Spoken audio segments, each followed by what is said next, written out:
আসসালামু আলাইকুম, সবাই কেমন আছেন? আশা করছি সবাই ভালো আছেন। আমি আজ দেখাবো ময়মনসিংহের একটি ঐতিহ্যবাহী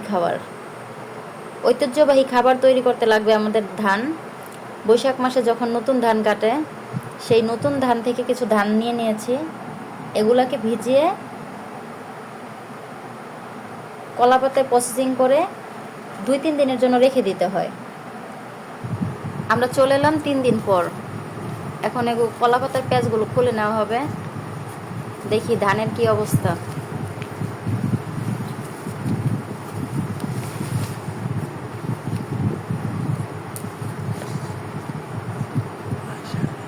মাশাআল্লাহ, খুব সুন্দর শিকড় গজাইছে।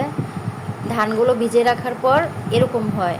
তারপর এইগুলো আমরা এখন পাটায় পিষে করলা ধানগুলো বেটে নেব, বেটে রস বানিয়ে নেব।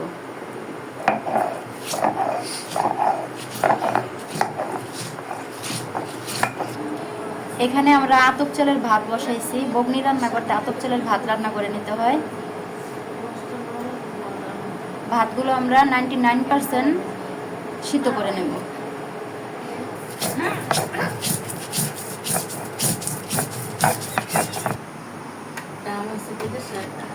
ভাতগুলো হয়ে গেছে, এখন ফ্যান ঝরিয়ে নেব।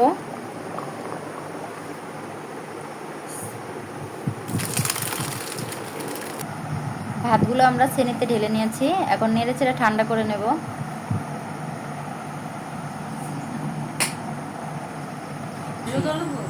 এখন কিছুটা লবণ দিয়ে নিচ্ছি। লবণ দিয়ে শিকড়ের রসটা মিক্স করে নেব। এখন আমরা ভাতগুলো ভালো করে মেখে নেব, মেখে একটু নরম করে নেব। ভাতগুলো মেখে নেওয়া শেষ। এখন রসটা দিয়ে মিক্স করে সারা রাতের জন্য রেখে দেব। তারপর সকালবেলা দেখা হবে।